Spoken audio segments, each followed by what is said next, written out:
Hello students, this is your question number 7 in your board exam, which is final accounts, and it is a very important chapter. The weightage of this chapter is 16 marks, which includes practical question 12 marks and objective 4 marks.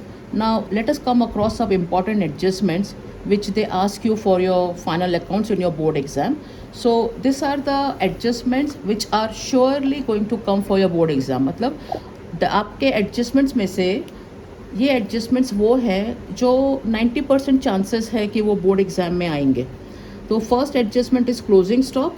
Now you know कि आपको हर एक adjustment जो trial balance के नीचे देते हैं वो 2 बार post करना होता है. जैसे एक डेबिट इफेक्ट होना चाहिए और एक credit effect. Now suppose closing stock है आपका फर्स्ट एडजस्टमेंट, तो आपको वो 2 बार डालना है trading account, profit and loss account and balance sheet में. सो आपका क्लोजिंग स्टॉक एक बैलेंस शीट के असेट साइड पे जाएगा और दूसरा ट्रेडिंग अकाउंट के क्रेडिट साइड पे जाएगा. तो ये दोनों की पोस्टिंग हो गई. बैलेंस शीट असेट में आपने डाला तो ये हो जाएगा डेबिट इफेक्ट, और ट्रेडिंग क्रेडिट साइड पे अगर आप डालेंगे तो that is your credit effect. Second होता है important adjustment depreciation on fixed assets. You have to take out the depreciation only on fixed assets. The two effect is debit effect means जो भी आपका डेप्रिसिएशन का rate दिया है वो आप असेट में से कैलकुलेट करिए, बैलेंस शीट के असेट में से माइनस करिए and profit and loss account के डेबिट साइड पे डालिए. हम पूरा सम करेंगे तो वो टाइम पे आपको पता लगेगा कि कैसे इसको सॉल्व करना है. I am going to solve the entire sum for you which will help for your board exams. Now the next important adjustment is outstanding expense. You have to add the outstanding expense with your expense in the P&L account. Profit and loss account में आप add करिए and balance sheet के liability side पे डालिए. Then important adjustment is prepaid expense, जो आपको अपने profit and loss account में expenses में से minus करना होता है. Outstanding are to be added and prepaid is to be deducted. The second effect for prepaid expenses is balance sheet asset side. आप अपने prepaid expenses को second effect देंगे, यानी second time जब डालेंगे तो वो होगा balance sheet के asset side पे. Now coming towards an important adjustment जो surely पूछते ही हैं. एडजस्टमेंट में जो होता है न्यू बैड डेट्स, जिसको हम फर्दर बैड डेट्स भी बोलते हैं, एंड उसी के साथ में दिया होता है reserve for bad and doubtful debts. Okay, so इसका जो इक्वेशन है वो ये है जो मैं सम में भी सॉल्व करूँगी as per the given question in the paper. So bad debts and debtors this are given in the trial balance. You can see मैंने यहाँ रेड में लिखा है. ट्रायल बैलेंस का मतलब है आपको उसको एक ही बार डालना है पूरे फाइनल अकाउंट्स में. बैड डेट्स को आप डालेंगे प्रॉफिट एंड लॉस के डेबिट साइड पे और डेटर्स को आप डालेंगे बैलेंस शीट के असेट साइड पे. Okay, now coming towards the adjustment. Adjustment में अगर आपको न्यू बैड डेट्स, अब एक बात याद रखिए कि हम कैसे समझेंगे कि न्यू बैड डेट्स कौन सा है और न्यू रिजर्व कौन सा है. एडजस्टमेंट में जो बैड डेट्स आपको अमाउंट में दिया है in rupees, that is new bad dates.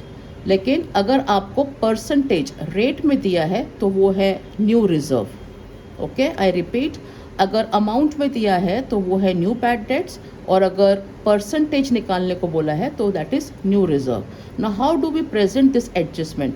Suppose आपका जो न्यू बैड डेट्स है वो सबसे पहले हमारे इक्वेशन में न्यू बैड डेट्स या फर्दर बैड डेट्स जो एडजस्टमेंट में होता है उसका 2 इफेक्ट डालना है आपको. एक आप डेटर्स में से माइनस करेंगे, दूसरा आप बैड डेट्स में ऐड करेंगे. Okay, now coming towards the reserve. Reserve आपने डेटर्स में से न्यू बैड डेट्स माइनस किया. अब जो अमाउंट आएगा, अगर आपको 5% न्यू रिजर्व बताया है उन्होंने, तो आप जो नेट अमाउंट आया है after deducting the bad dates उसका 5% लेंगे. That will be your new reserve. Okay, so that amount will be deducted from your the net amount debtors minus new bad dates. जो नेट अमाउंट आया है उसका 5% आप यहाँ से माइनस करेंगे. एंड सेम थिंग, क्योंकि ये एडजस्टमेंट है तो सेकेंड इफेक्ट यहाँ पर आपके बैड डेट्स के साथ में ऐड हो जाएगा. ओके, नाउ न्यू रिजर्व में एक और चीज़ आता है which is not very common. Some time वो पूछते हैं, वो मैं आपको यहाँ पर एक्सप्लेन करने वाली हूँ. Now 2 bad debts plus new bad dates plus new reserve. अब आता है ओल्ड रिजर्व, जो हमारे ट्रायल बैलेंस में दिया होता है। Old reserve that is always shown on the credit side of your trial balance. तो ओल्ड रिजर्व, जैसे ट्रायल बैलेंस में अगर कोई रिजर्व दिया है दैट इज़ ओल्ड रिजर्व, तो वो आपको यहाँ पर माइनस करना है। So it is very simple, आपको इक्वेशन लर्न करना है। 2 bad debts plus new bad dates plus new reserves minus old reserve, and जो एडजस्टमेंट है वो डेटर्स में minus new bad dates minus new reserve. Hope आपने ये समझ लिया होगा। हम सम करेंगे तो थोड़ा सा और डिटेल्ड इन्फॉर्मेशन हो जाएगा। आपको अगर डिटेल में अगर ये जानना है कि लाइक इसको इलेबरेट करके अमाउंट डाल के करना है, तो आप मुझे कमेंट में डालिए, तो उसको एक और हम पूरा सॉल्व करके अमाउंट के साथ कर लेंगे। नाउ मैंने कहा कि यहाँ पर एक और चीज़ ऐड होता है, न्यू रिजर्व कभी कभी, विच इज़ नॉट वेरी कॉमन, लेकिन कभी कभी आ जाता है। ओके, सो यहाँ पर जो न्यू रिजर्व है ना, समटाइम्स वो लोग new reserve for doubtful debts and new reserve for bad debts दोनों ही पूछते हैं। यानी आपका जो न्यू रिजर्व है वो 2 हो गया है। ओके, वो टाइम पे आपको क्या करना है कि debtors minus bad debts minus new reserve, अब जो नेट अमाउंट आया है आपको अपना bad debts, new reserve for bad debts, उस अमाउंट का परसेंटेज लेकर के उसमें से डिडक्ट करना है और यहाँ पर आपको ऐड कर देना है before your old reserve, before deducting your old reserve. So the equation will be 2 bad debts plus new bad dates plus new reserve for bad debts and plus new reserve for doubtful dates. ये order आप वैसे ही follow करेंगे जैसे adjustment में लिखा है। New reserve for bad debts अगर पहले है and new reserve for doubtful dates बाद में है, उसी ऑर्डर में आप जाइए। ओके, सिमिलरली अगर new reserve for doubtful dates पहले है and new reserve for bad debts बाद में है, तो वो ऑर्डर आपको फॉलो करना है। You have to take the rate on the net amount after deducting from the debtors. Okay, अब दूसरा इंपॉर्टेंट एडजस्टमेंट्स जो हमारे पास होता है वो है अनरिकॉर्डेड सेल्स। अब ये इम्पॉर्टेंट क्यों है? अनरिकॉर्डेड सेल्स में क्या इम्पॉर्टेंट है? हमको रिकॉर्ड करना है। ऑब्वियसली बुक्स में सेल्स रिकॉर्ड नहीं हुआ है, उसको हम अनरिकॉर्डेड सेल्स बोलते हैं। करना क्या है, आपको अपने ट्रेडिंग अकाउंट क्रेडिट साइड में जो सेल्स है, sales minus returns, sales returns, okay, उसमें आपको अनरिकॉर्डेड सेल्स ऐड कर लेना है। दैट्स इट, हो गया एक इफेक्ट। सेकेंड, आपको अनरिकॉर्डेड सेल्स डेटर्स में ऐड करना है। Okay, I repeat, unrecorded sales debtors में ऐड करना है। अगर अनरिकॉर्डेड सेल्स आपके एडजस्टमेंट में है तो प्लीज़ इस इक्वेशन को फॉलो करिए। डेटर्स में first you have to add unrecorded sales. Do not go for new bad debts and new reserve for doubtful debts and bad debts before your unrecorded sales, नहीं तो पूरा ये wrong हो जाएगा। Okay, I repeat, अगर आपका unrecorded sales समझ लो for example last adjustment है और आपका जो new bad debts and new reserve का जो एडजस्टमेंट है वो 4th है या 5th है, तो आपको अटेंटिव रहना है। First you will do your adjustment number 6 and not 4 and 5। I mean not the reserve का part, for the bad debts and new reserve का पार्ट। पहले आपको अनरिकॉर्डेड सेल्स ऐड करना है। जो अमाउंट आएगा उसमें से न्यू बैड डेट्स माइनस करो, वो अमाउंट बैड डेट्स में प्लस करो। Okay, then you take out your new RDD and new RBD, जैसे मैंने यहाँ पर बताया, और आप बैड डेट्स। बस ये है कि अगर अनरिकॉर्डेड सेल्स है तो डेटर्स में आपको पहले अनरिकॉर्डेड सेल्स करना है, उसके बाद सारे रिजर्व्स निकाल लें। तो this are the important adjustments जो बोर्ड में आता है। So you can solve this way, easy way में आप अगर इसको स्टडी कर लेंगे तो आप फुल एडजस्टमेंट अच्छे से सॉल्व कर सकेंगे। ओके, अब मैं आपको जो सम करा रही हूँ इसमें आपको कुछ स्टेप्स फॉलो करने हैं। कोई बड़ा स्टेप नहीं है, हम नॉर्मली जैसा सम करते हैं वैसा ही है। आपको सबसे पहले क्या करना है, सबसे पहले जो क्वेश्चन आपको फाइनल अकाउंट्स का है, ऑब्जेक्टिव्स के बाद क्वेश्चन नंबर प्रॉपरली डालो, right question number 7 and attempt final accounts first. Okay, do not go in order, वो आपकी मर्जी है, बट आई वुड सजेस्ट कि क्वेश्चन नंबर 7 आपको सबसे पहले करना है, क्योंकि ये 12 मार्क्स होल्ड करता है। आप इसको बाद में करने के लिए वेट करेंगे तो मे बी टाइम ना मिले, या मे बी ये आपको पूरी तरह से करने ना। So first you attempt question number 7। इसके लिए आपको क्या करना है, read the entire question properly. Okay, बहुत जल्दी आपको नहीं करना है, पूरा क्वेश्चन एक बार अच्छे से पढ़ लीजिए from the beginning till the end. इससे क्या होता है, हमारा एक क्वेश्चन का फ्रेम प्रिपेयर हो जाता है। पार्टनर्स कौन हैं, प्रॉफिट शेयरिंग रेशियो क्या है। याद रखिए एक इम्पॉर्टेंट ऑब्जेक्टिव है कि अगर फाइनल अकाउंट्स में आपको प्रॉफिट शेयरिंग रेशियो मेंशन नहीं किया है तो आपको इक्वल रेशियो लेना है। Even if it is not mentioned you will have to take 1:1। 3 partners अगर हैं तो 1:1:1। ओके, एंड समटाइम्स बहुत बोर्ड एग्जाम्स में है ना, partners share profits and losses in capital ratio, ये भी दिया रहता है। तो यहाँ पर अगर आप सम प्रॉपरली पढ़ेंगे नहीं तो वो जो वर्ड्स में लिखा है कैपिटल रेशियो ये आप मिस कर जाएंगे। So please read the entire question properly. Okay, capital ratio का मतलब होता है अगर ए और बी पार्टनर है, ए 10,000 लेकर, ए का कैपिटल 10,000 है एंड बी का कैपिटल 5,000 है, तो what will be the ratio? This is the capital ratio. 10,000 is to 5,000। Okay, so 1 times 2 times, तो the ratio is 2:1। I hope आपको ये निकालने तो आता ही होगा। इन केस आपको इसमें भी कोई डिफ़िकल्टी है प्लीज़ कमेंट में लिखिए। Okay, now read the entire question once properly, then what you have to do. आपने सम पढ़ लिया, आपको मालूम पड़ गया कि किसके लिए क्या एडजस्टमेंट है, देन आप अपने ट्रायल बैलेंस में और अपने एडजस्टमेंट में मार्क करेंगे टीडी यानी trading account debit side, TC trading account credit side, PD profit and loss account debit side, PC profit and loss account credit side, and then liabilities and asset में कौन से item कहाँ जाने वाला है वो आप लिख लीजिए। It will hardly take a minute और 2। Then what you have to do, third step, read the adjustment and mark the adjustment. जिस आइटम के लिए एडजस्टमेंट है, बहुत कॉमन चीज़ है, हम अक्सर ऐसी करते हैं, you have to mark the adjustment.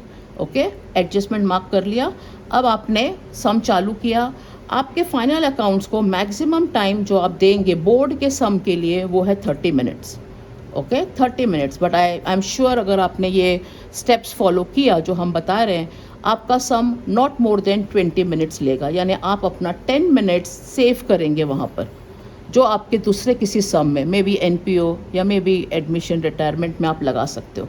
तो इस तरह से आप टिप्स फॉलो करिए, ओके, स्टेप्स फॉलो करिए एंड अपना टाइम सेव करने की कोशिश कीजिए। This should not take more than 20 to 25 minutes for your board exams का क्वेश्चन। ओके, नाउ हम अभी ये एक सम देख लेते हैं जो आपके बोर्ड का ही सम है।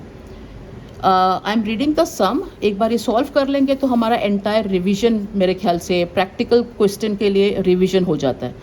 From the following trial balance it's given, partners are Praveen and Prashant. You are required to prepare trading and profit and loss account for the year ended 31st March 2019. Mark the date 31st March 2019 and balance sheet as on that date. तो आपको यहाँ पता चलता है कि आपको अपने 12 marks के क्वेश्चन के लिए क्या पूछा है क्वेश्चन। इन्होंने बोला है to prepare trading and profit and loss account and balance sheet. Okay, तो यहाँ हमारा ये क्वेश्चन हो गया। देन पूरा सम पढ़ने के बाद this are the trial balance का आइटम, तो हम डाल देते हैं कि किधर क्या जाता है। नाउ आपको ये समझना चाहिए कि आपका जो ट्रेडिंग अकाउंट है,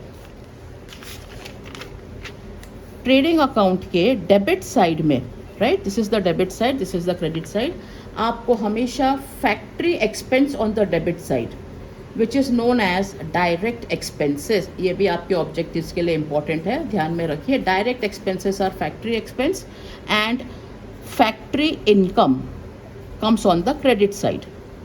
तो यहाँ पर ये हो गया डायरेक्ट इनकम। ओके, तो इजीली जब हम ट्रायल बैलेंस रेफर करेंगे तो हमको इतना तो समझता है ना कि भाई फैक्ट्री के लिए क्या क्या चीज़ जाने वाला है। Then comes P&L account. P&L account में आप डेबिट साइड पे डालेंगे office expenses which is known as indirect expense, and on the credit side you will write office income, all the office incomes which is indirect income, right? now ये हमारा सम है। Stock given as on 1/4/2018, अगर if the year ending is 31st March 2019 तो obviously starting date is 1/4/2018। तो ये stock जो 1st April 2018 को दिया है, this is the opening stock for this year, correct? और ओपनिंग स्टॉक कहाँ जाता है? आपने फॉर्मेट पढ़ना है या आपने सम प्रैक्टिस करना है, this goes in trading account debit side, तो I will mark TD. Purchases is TD, trading account debit side. Salaries is an office expense, salary हम ऑफिस वर्कर्स को देते हैं, so it will be profit and loss account debit side. Wages हम factory labour को देते हैं, factory workers को देते हैं, तो फैक्ट्री का हुआ तो it is trading account debit side, right. Printing and stationery हम फैक्ट्री में तो नहीं यूज़ कर सकते हैं, तो obviously this is profit and loss at debit side because it is office expenses. Sundry debtors are assets, mark asset. Furniture are fixed assets, mark assets. Advertisement is PD. Bad debts is PD. Cash in hand is an asset. Fixed deposit is an asset. Capitals, अभी क्योंकि capital account बनाने नहीं बोला है, तो this will go in liability side. कैसे डालना है वो मैं आपको सम करके दिखाती हूँ. Sundry creditors are liabilities and sales are TC. Okay, now यहाँ पर एक इम्पॉर्टेंट चीज़ आप याद रखिए, इस सम में नहीं है but most of the sums में हमारे पास purchase returns and sales returns दे देते हैं ट्रायल बैलेंस में. ओके, अब मैं ये क्यों बता रही हूँ, it is very simple. Purchase return purchase में से माइनस करिए, sales return you have to deduct from your sales. Okay, now it is very simple when it is given purchase return and sales return. What will happen where you will post if the words are return inwards and return outwards? आपको हर एक चीज़ का second word जो boards में use होता है उसका भी knowledge होना बहुत ज़रूरी है. सो परचेज रिटर्न का दूसरा वर्ड है return outward. Remember it is return outward, don't get confused. Okay, return outwards कभी कभी स्टूडेंट सेल्स में से माइनस कर देते हैं, नहीं, this is purchase return. Okay, and sales return का सेकेंड नेम है return inward. Return inward will always be given on the debit side of your trial balance or return outward on the credit side of your trial balance, okay, which you have to deduct from purchase and sales. Return outward less from purchases and return inward less from sales. Okay, तो यह हो गया हमारा trial balance की marking. Now coming towards your first adjustment, it is stock on hand on 31st March 2019. This is the year end date, right. 31st March 2019 मतलब closing stock. अब यहाँ पर दिया है cost price is 40,000 and market price is 35,000. So लेना तो हमको एक ही अमाउंट है. We need not deduct 35 from 40 and then write. We need not add 40 and 35,000, सब रॉन्ग है. आपको सिर्फ क्या करना है, मार्केट प्राइस या cost price whichever is less, only देखना है कि मार्केट प्राइस ज़्यादा है कि कॉस्ट प्राइस. यहाँ पर हमारा मार्केट प्राइस कम है, राइट. तो हमारा closing stock, I said whichever is less, whether it is market price और cost price, you have to take whichever is less, and 35,000 is less than 40,000. तो हम इसको कहाँ डालेंगे, हमारा दो इफेक्ट मैंने आपको बताया. क्लोजिंग स्टॉक एक बैलेंस शीट असेट में जाता है और एक ट्रेडिंग अकाउंट क्रेडिट साइड में. Simple. So I will put in asset side and TC. Okay, then provide RDD at 2.5% on sundry debtors. Debtors जो आपने डाला है असेट में, उसमें से ये रिजर्व फॉर डाउटफुल डेट्स, सिर्फ रिजर्व फॉर डाउटफुल डेट्स दिया है. सन्ड्री डेटर्स का 43,000 का आपको 2.5% निकालना है. डेटर से माइनस करेंगे एंड बैड डेट्स में प्लस करेंगे. Following this equation, bad debts plus new bad dates, यहाँ पर debtors minus new bad dates या न्यू रिजर्व्स. देन तो होप आपको ये समझ में आ गया होगा. Depreciate furniture bye 5%. Fixed assets में आपका फर्नीचर है, फर्नीचर में से हम 5% निकालेंगे, उसको माइनस करेंगे एंड PD में डालेंगे. ओके, सो थर्ड एडजस्टमेंट तक हमने मार्क कर लिया है फर्नीचर, हमने मार्क कर लिया है put a tick debtors and हमने टिक कर लिया है बैड डेट्स पे. क्लोजिंग स्टॉक का कोई भी रिलेटेड आइटम हमारे ट्रायल बैलेंस में नहीं है, दैट इज़ इंडिविजुअल आइटम, तो हम यहाँ पर कुछ टिक नहीं करेंगे. Then, goods of 8,000 destroyed by fire. An insurance company admitted a claim of rupees 6,000 only. Right? Now, 8,000 का फायर में डिस्ट्रॉय हो गया है goods, good loss by fire. हम अपने गुड्स को जब इंश्योर करवाते हैं तो इंश्योरेंस कंपनी हमको क्लेम देती है, क्योंकि हमने इंश्योर करवाया है, तो whatever the claim is they will give. इधर they will give you the full amount, या ज़्यादा करके फुल तो मिलता नहीं है जो लॉस हुआ है, तो जो भी हमको मिल जाता है वो है हमारा asset, insurance claim. So 8,000 is full loss, right. 8,000 हम दिखा देंगे टीसी में. 8,000 में से जो आपको 6,000 मिल गया है insurance claim, that is your asset. And 8,000 में से जो हमको नहीं मिला 2,000 is loss for you which goes in profit and loss account debit side. So you can see कि हम एडजस्टमेंट में अमाउंट के दो इफेक्ट पास करते हैं. तो ये 8,000 जब आप टीसी में डालते हो तो ये 8,000 का क्रेडिट इफेक्ट, और 6 + 2 8,000 असेट में डाला डेबिट एंड पीडी में डाला डेबिट, तो ये 8,000 का डेबिट इफेक्ट. बहुत लोग पूछते हैं कि 8,000 का 3 जगह पे क्यों जाता है. दिस इज़ नॉट 3 जगह, this is 2 effects of 8,000 rupees. आपको एडजस्टमेंट समझ में आ गया होगा. तो एक हम क्विकली सम कैसे करना है ये आपको दिखा देते हैं. This is your trading and profit and loss account. You have to write. देखो, सम अटेम्प्ट करने के लिए presentation is also very important. 12 marks के सम में अगर आपका प्रेजेंटेशन प्रॉपर नहीं होगा तो आप कहीं ना कहीं कुछ मार्क लूज कर लेंगे. 12 मार्क्स एंटायरली चाहिए तो प्रेजेंटेशन भी ऐसे होना ज़रूरी है. Praveen and Prashant are the partners. You write the profit sharing ratio which ये सम में है 1:1. Trading and profit and loss account for the year ended 31st March 2019. Okay, then profit and loss account for the year ended 31st March 2019 and balance sheet as on 31st March 2019. Asset side, liability side. We start with the trial balance. Trial balance में आपका opening stock जो है सबसे पहले आएगा. You will right 2 opening stock. आप jump नहीं करेंगे स्टूडेंट्स, आपको जंप नहीं करना है. आपको आइटम वाइज पोस्टिंग करते जाना है. Posting is very important. यहाँ पर अगर मेरे पास परचेज के लिए कोई एडजस्टमेंट है तो परचेज के लिए वो एडजस्टमेंट पे जंप मत करिए.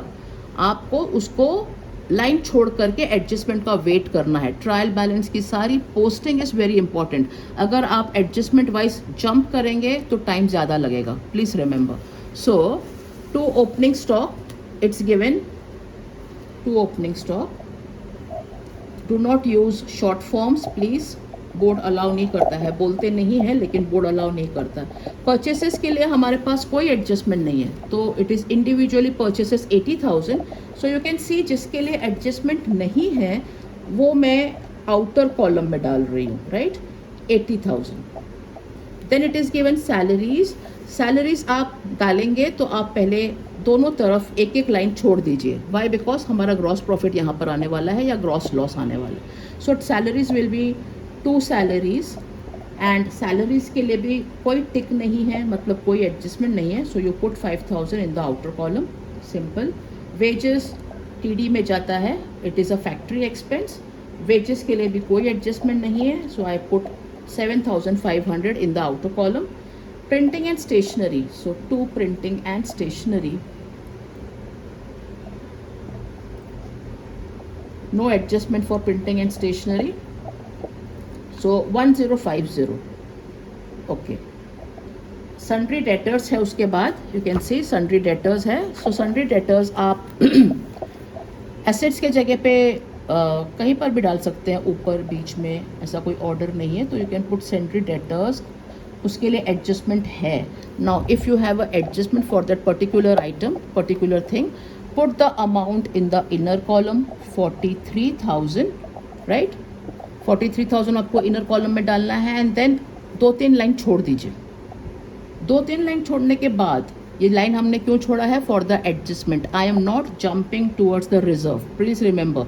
तो furniture, you have an adjustment for furniture also, so I put 20,200 in the inner column.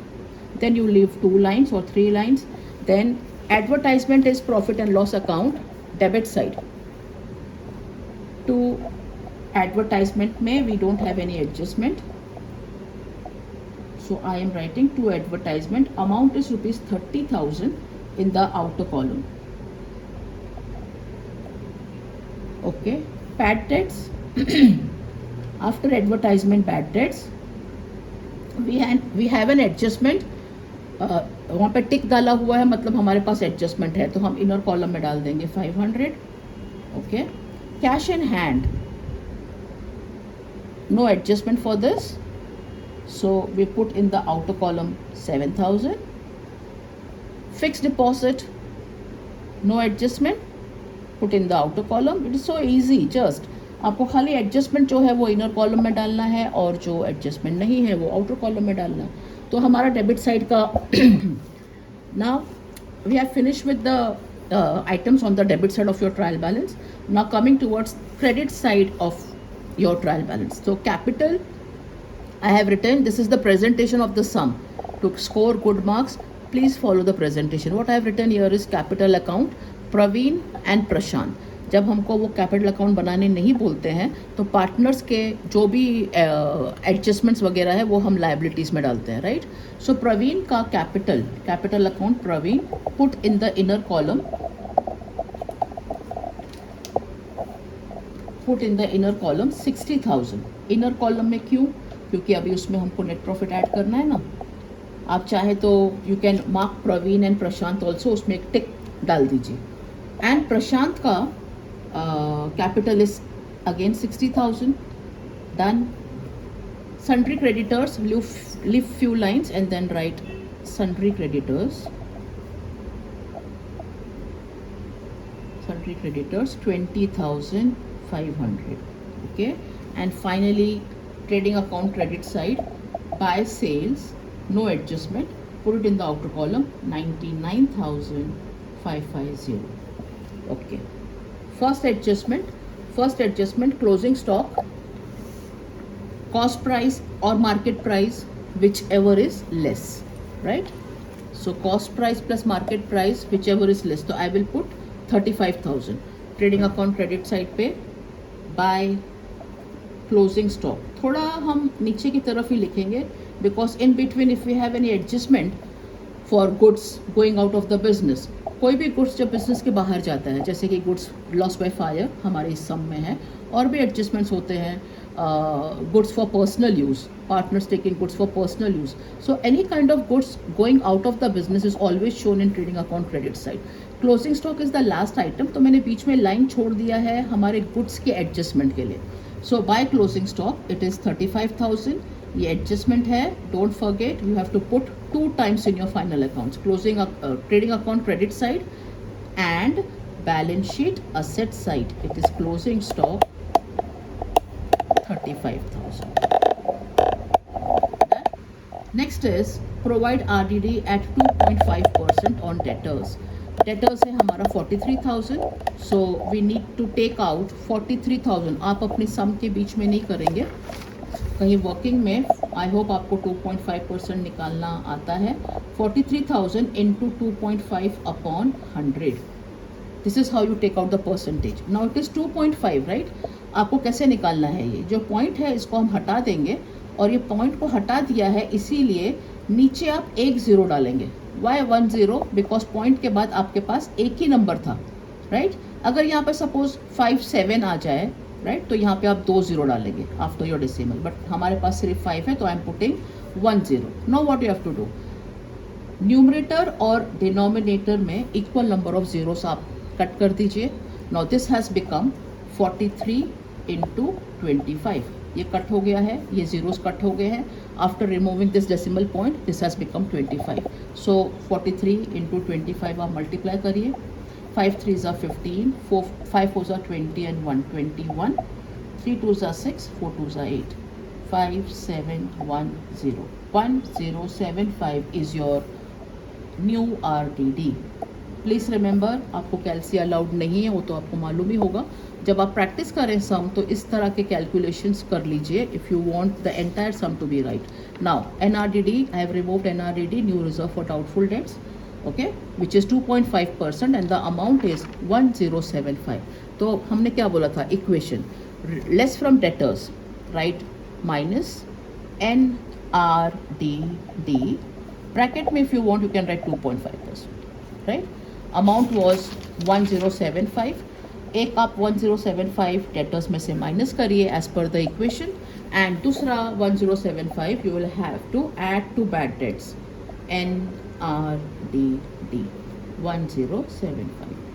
Before you forget to put this amount, the net amount in the outer column, please इसको minus करके बाहर लेकर के आइए. 10 minus 5 is 5. This becomes 9, 7, 8, 9, 10, 9, 7, 8, 9, 2. Then 9 minus 0 is 9, 2 minus 1 is 1. It is 41,925. 41,925. Okay, ये please आप working column में करिएगा. 43 में से 43,000 में से you have to deduct 1075 and at the same time you have to add 500 to 1075. Okay, so this is 5751 1575. इस sum में we have only one adjustment. In this sum you have only new reserve. In case you have new bad debts, जो equation है वो follow करिए and then working column में add and deduct and take out the amount. This is what you have to do. Then comes the next adjustment. It is depreciation. Depreciate furniture by 5%. Furniture is 20,200. You have to deduct depreciation, right, minus depreciation 5%. Now what is 5% of 2,200? आप orally भी कर सकते हैं, but don't take chance and remove 20,200. 20,200 into 5 upon 100. 2 zeros in the denominator, 2 zeros in the numerator. Multiply 202 by 5. 10, 1, 1, 0, 1, 0 is your depreciation. Okay, so 1, 0, 1, 0 हम यहाँ पर minus कर देंगे and close the amount, close this furniture का thing, and the amount is 09191. Okay, deduct करना है. 19,190 is the furniture amount after deducting depreciation. अब जब आप एग्ज़ाम्स देते हैं तो प्रेशर होता है, तो बहुत टाइम मैंने देखा है स्टूडेंट्स लोग instead of putting 1010 on the profit and loss debit side वो डाल देते हैं 19,190. ओके, मैं आपका ध्यान इस तरफ ला रही हूँ. 19,190 नहीं डालना है आपको, डेप्रिसिएशन 1010 डालना है. Okay, so profit and loss account debit side to depreciation on furniture you will write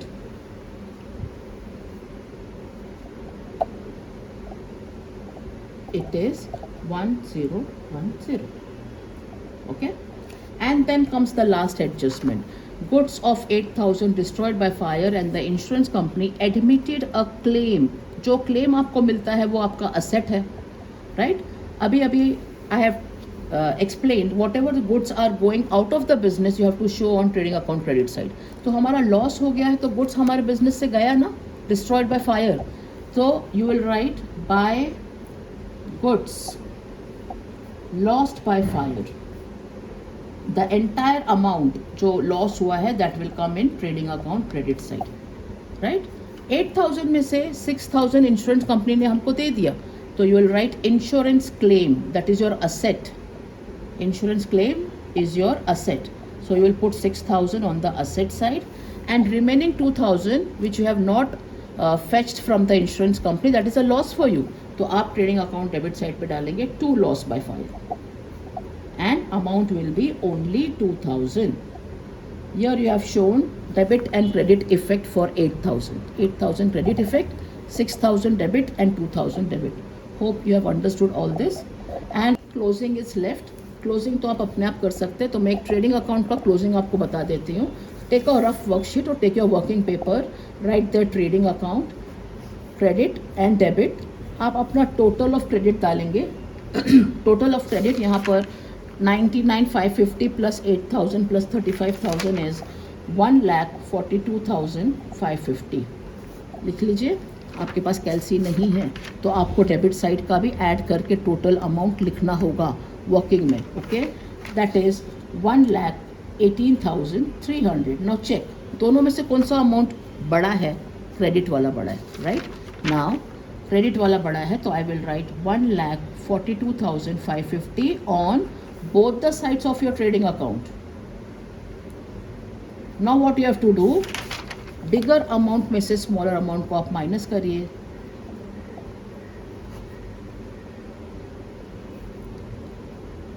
to 4 2, 24,250 आपका शॉर्ट है on the debit side. So debit side पे अगर शॉर्ट है उसको हम बोलते हैं ग्रॉस प्रॉफिट, यानी आपके डेबिट साइड पे अमाउंट कम है तो you will write to gross profit. To gross profit that is 24,250. Okay, gross profit है. नाउ एक चीज़ मैं आपको बहुत इंपॉर्टेंट ऑब्जेक्टिव्स बताने जाती हूँ. डेफिनेटली यहाँ पर 2 मार्क के पूरे पेपर में 2 मार्क का ये पूछते ही हैं. They will say gross profit is a debit balance in your trading account, true और फॉल्स. या फिर पूछेंगे कि debit balance in your trading account is dash. Mostly ऐसे ही पूछते हैं, debit balance in your trading account is dash. Debit balance in your trading account is not gross profit. Debit balance in your trading account is not a gross profit, it is a gross loss. Please remember, debit balance in your trading account is gross loss and credit balance in your trading account is gross profit. ऐसा क्यों? Debit side पे जो balance है उसको हम credit balance बोलते हैं. ऐसा क्यों? बिकॉज ये हमारे नेक्स्ट अकाउंट के क्रेडिट साइड पे पोस्ट होता है. Like I will post this gross profit here na, by gross profit brought down. So remember this, an important objective. Debit balance in your trading account is gross loss. Credit balance in your trading account is gross profit, which is carried down. Credit balance in your profit and loss account is net profit. And debit balance in your profit and loss account is net loss. कुछ नहीं है ऐसा confusion. Debit side पे अगर balance है जैसे gross profit तो वो क्रेडिट बैलेंस है, डेबिट बैलेंस नहीं है. आपका 1 मार्क यहाँ पर सेव हो जाएगा. ओके, तो क्लोजिंग में मैंने बता दिया है. Similarly you have to close your net profit account, profit and loss account. Profit and loss account का टोटल इज 40,635. वो आप ऐड करेंगे. Add your debit side also. 40,635 is the highest amount, and then here also you are getting a net loss. Okay, because debit side is more and credit side is less. This is only 24,250 and this total is 40,635, so you get a net loss. Net loss of rupees 16,385. 16,385. Now this 16,385 has to be shared between Praveen and Prashant. In which ratio? जो उनका profit sharing ratio था, that is 1:1.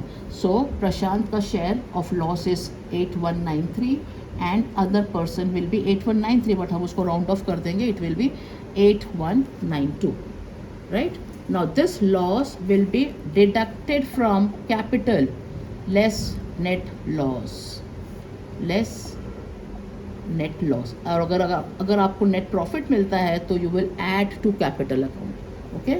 So 8193 and 8192 we will deduct from our capital. The balance capital of Praveen is 51,807 and 51,808. That's it. अब आप इसको add करिए. आपका आएगा at this liability side 1,24,115. This is also 1,24,115. आपका बैलेंस शीट हमेशा tally होना चाहिए, which proves that your sum is correct. Right? So ये हो गया. यहाँ पर I will explain you one thing कि 16,385 को आपको डिवाइड बाय 2 करना है. राइट? सो जब हम डिवाइड करेंगे ना तो इट इज़ 8193 पर पार्टनर. तो अगर मैं दोनों को 8193 दे दूं, so this will be 6, 3 and 3 6, 18, 3 and 16. आ जाता है 16,386. बट हमारा नेट लॉस कितना है? 16,385.